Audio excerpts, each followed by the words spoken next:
Welcome to another episode of 25 for 2025. I'm so behind with this series. I've made one video so far for the whole year. We have now June when I'm filming this clip, and that means I'm at this point 10 books behind. I've only read 3 books so far. So it is really time to start another episode of this because I want to finish my 25 books for 2025 in December, and I need to make progress for that.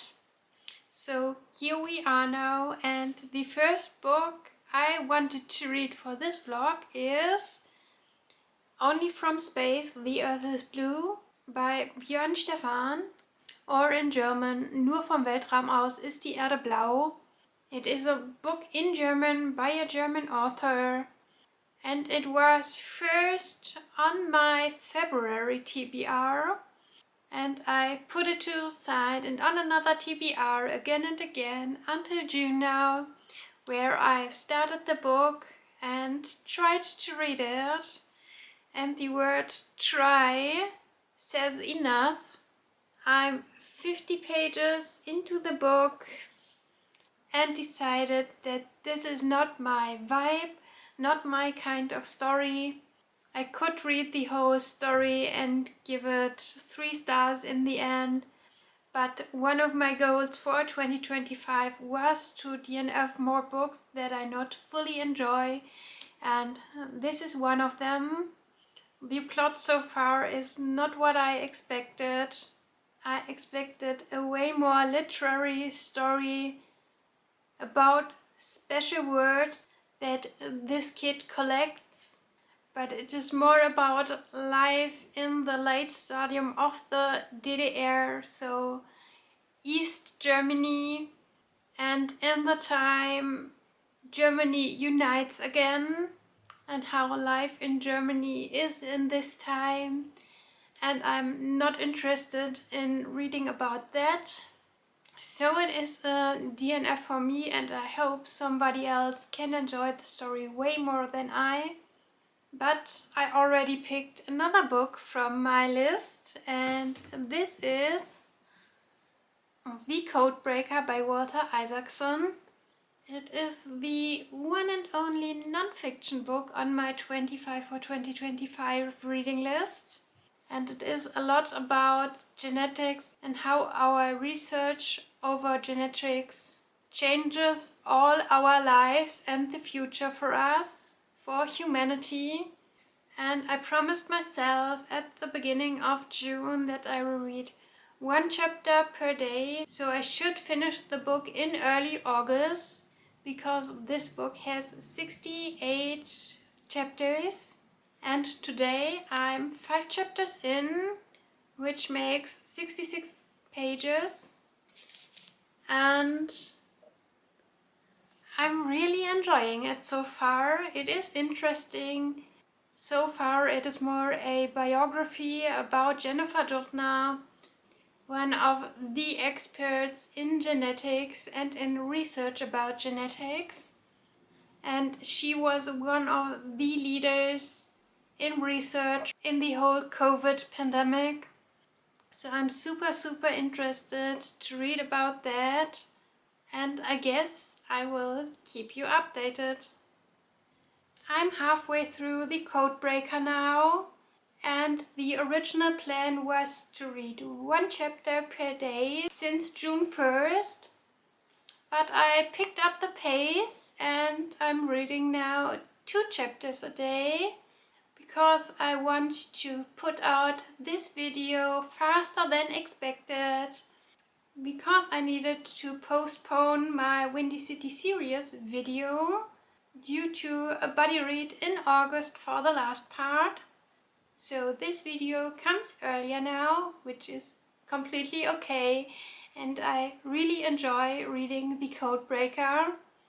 As I said before, this is more a biography than a science book, even if it contains all the science stuff.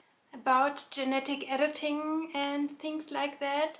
It is super interesting, but it also adds a lot of personal stuff about the scientists that work on this topic. And it's all building about the main scientist Jennifer Doudna, but we also learn about a lot of other scientists that worked in research about CRISPR, about gene editing, about DNA in general, and I really like how this book is written. And that is not just the dry science stuff. So I'm now at the point where the scientists know almost all about the DNA, about the RNA. They developed CRISPR, the main method to find out more about gene editing and how this all works. And we now had the first fights about patents and who has the license to work with CRISPR to research more about gene editing for humans. And the whole topic is super intriguing to me and really interesting. And I will check in with you after I finished the book. And I finished The Codebreaker. It was a super interesting read. I really enjoyed this book. I learned a lot about gene editing and the people that are involved in this topic. I learned a lot about the pros and cons of gene editing, the discussion where we should draw the line, which things should be allowed with gene editing, which things should not be allowed. This is still an ongoing discussion because we are not at this point that we are doing this. We are at the beginning of this process, and there are the first tests to treat some specific illnesses with gene editing. But at this point it is way too expensive to do this on the regular basis. And the first time we used gene editing on a regular basis was COVID, the whole pandemic, with the tests that were developed that we could do at home, with the whole development of vaccines against COVID. As I said, I really enjoyed reading The Codebreaker and getting into this whole topic. I'm open to read more about it, and in some way I'm doing that right now because I started Homo Ex Machina, which is a German book about transhumanity, which is the next step of gene editing, because transhumanity is a movement to extend human life, and not only 10 or 20 years, but to 500 years or something like that, with gene editing and everything else that could be possible. Questionable topic, but I'm interested what the book will tell me about it. For now, it was The Codebreaker. 5 stars, non-fiction read for me, and this will definitely go on my shelf. I have worked through the book and marked a lot of pages where I learned new things that I want to remember. So one more book off from my 25 for 2025 list. We are now at 5 books, so still way behind on what I wanted to reach at this point. So I would say let's start our next read, or my next read, and this will be a young adult book. Die beste Zeit ist am Ende der Welt by Sarah Bernard, and in English it is called Destination Anywhere. This is the English version, and I would say let's start. First update. I'm halfway through the book now. through Destination Anywhere, and I can say I'm really liking it so far, and I'm a bit surprised by it because this is young adult, and I didn't know if young adult was still for me, but Destination Anywhere is definitely. Our female main character Peyton is 17 years old, and after a lot of bullying and bad experiences in school, she decides she needs to leave everything behind, and she flies from England to Canada and wants to make a road trip from Vancouver to the East Coast to Toronto to clear her head, to find friends, to find herself especially, because she doesn't know who she really is. She has a few awful years behind her with a lot of bullying in school, no friends at all for 5 years, and she changed school a year before and surprisingly found friends at the new school. But the whole time she only tried to please these new friends, to fulfill their expectations, to not lose them, because she needed friends just for the sake. And I don't know what happened yet, but something really bad, and they all turned out as assholes, which is why she decided to leave everything behind now. And we have Peyton now telling her story. We have her present timeline in Canada, where she meets new friends in hostels, where she learns to be herself, where she learns to be self-confident and not question everything she does. And I really like this. It is super positive. But we have also a lot of chapters where Peyton tells her backstory. So her experience with bullying, her thought processes, meeting the new friends at the new school, and what this all does with her. And I think this is really well done. I experienced bullying myself twice in school. Not as bad as Peyton here, but I also had times in school where I had no friends, where everybody ignored me and I felt very lonely. And these are experiences that you never leave behind, that follow you throughout your whole life. And yes, I built up a lot of confidence after school, so in university and so on. But it is still really hard for me to open up, to find new friends and to trust other persons. So I can understand Peyton so much. And that's why I really love Destination Anywhere. I can't wait to see what happens in the second half of the book, to learn what happened with these old new friends. I can't wait to see Peyton making this road trip with her new friends in Canada, because I really like these new friends, and hopefully Peyton can end her adventure with a very positive experience, can go back to England to her parents and start the life she really wants.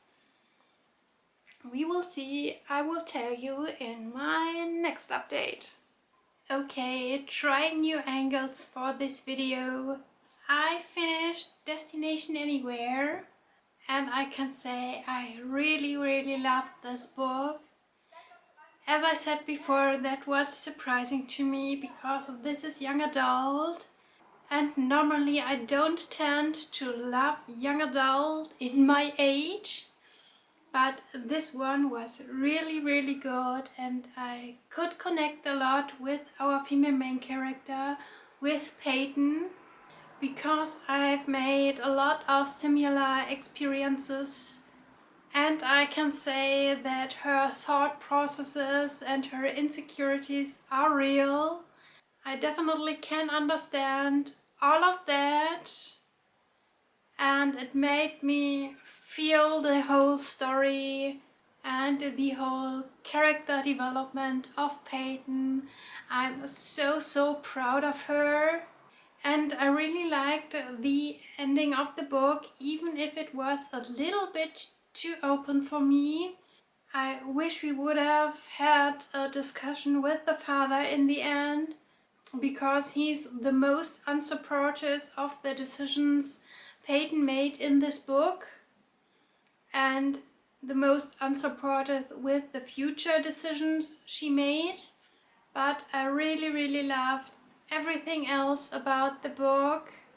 I liked that we had some sprinkles of romance, but not too much. It was not the focus of the story. The focus was Peyton and her character development. The whole process of finding herself, to gain confidence, and to find some new friends.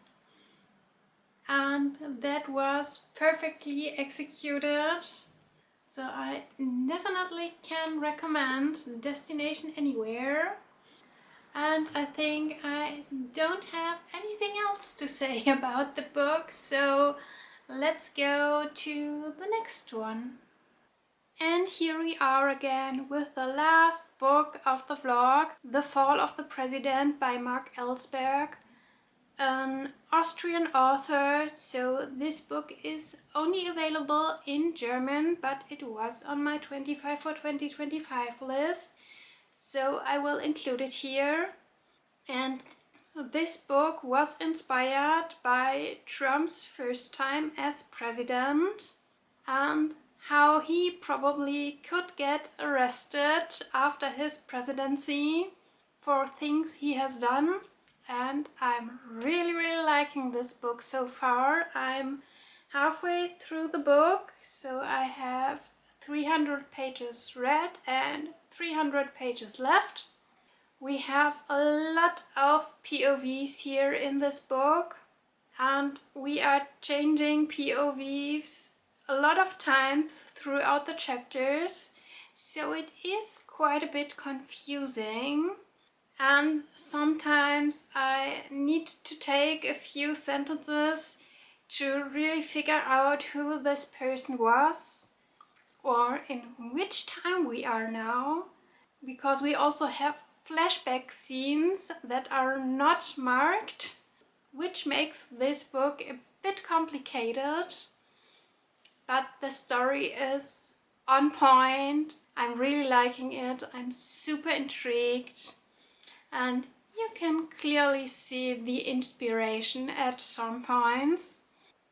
The main plot of the book so far plays in Greece, where the ex-president gets arrested by the ICC, so the International Criminal Court that sits in Den Haag. And of course the USA and the president are raging about this, because this is a no-go. This is something that never happened before, and they do everything to get this ex-president free. And the first thing that needs to happen after he got arrested is that Greece, or a Greece court, needs to confirm that this whole process is legal and that the ICC is able to do that, so that the ex-president can be brought to Den Haag, to the ICC itself, and they can do their whole case. This whole case probably involves a whistleblower. So, as I said, super intriguing. I can't say more about the plot, but we have a lot of interesting characters, a lot of side plots, a lot of secrets to be revealed, a lot of tension in this book, not in the romantic way, and I can't wait to continue the book. So I will do that today, and I will tell you more after I finished the book. Here we are again. I finished the last book of the blog, The Fall of the President by Mark Ellsberg, and I really liked this book. Not loved, but really liked, because this story was super interesting. It is a lot about politics. That shouldn't be surprising, because this is about getting an ex-president arrested. And of course there is a lot of politics involved, not only from the US, who wants to free the ex-president, but also from the Greece side, the country in which the ex-president got arrested, from the ICC, from Den Haag, the court that is behind everything, but also from all the other countries in the world, because this is important stuff for everyone.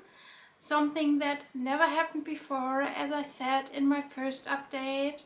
So it is important for everyone and influences every country, not only in politics, but also the whole economy and industry, because suddenly there are a lot of things banned by the US, and of course that influences the whole world. So the tension is there throughout the whole book, even if we don't have the main case of the ex-president here in the book. This is all just the introduction to get to the point that he can get to court or not.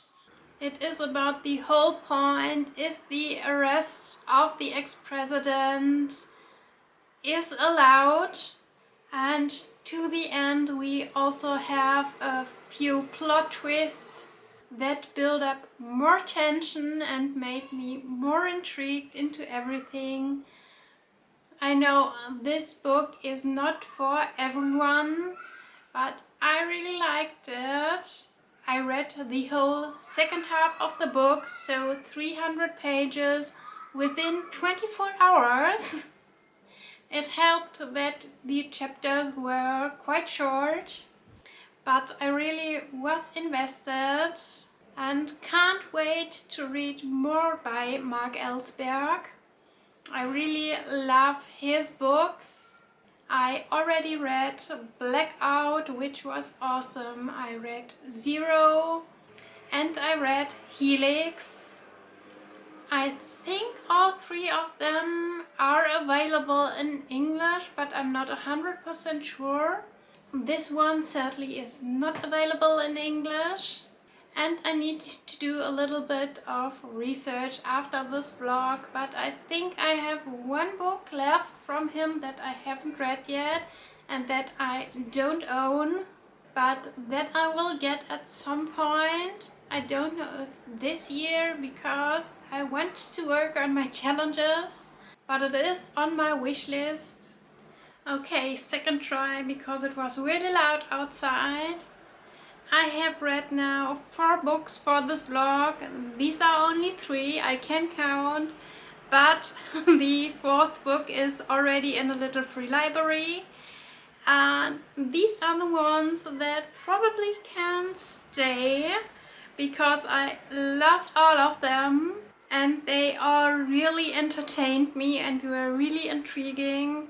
Yes, they are all super different genres, super different vibes, but I loved that. So it should be a bit for everyone in this vlog. And with that we can scratch 4 more books from my 25 for 2025 list.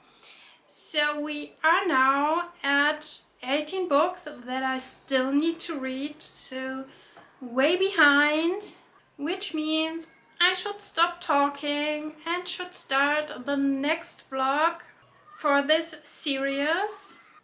Like this video if you wanna, follow my channel, and I will see you next time. Bye!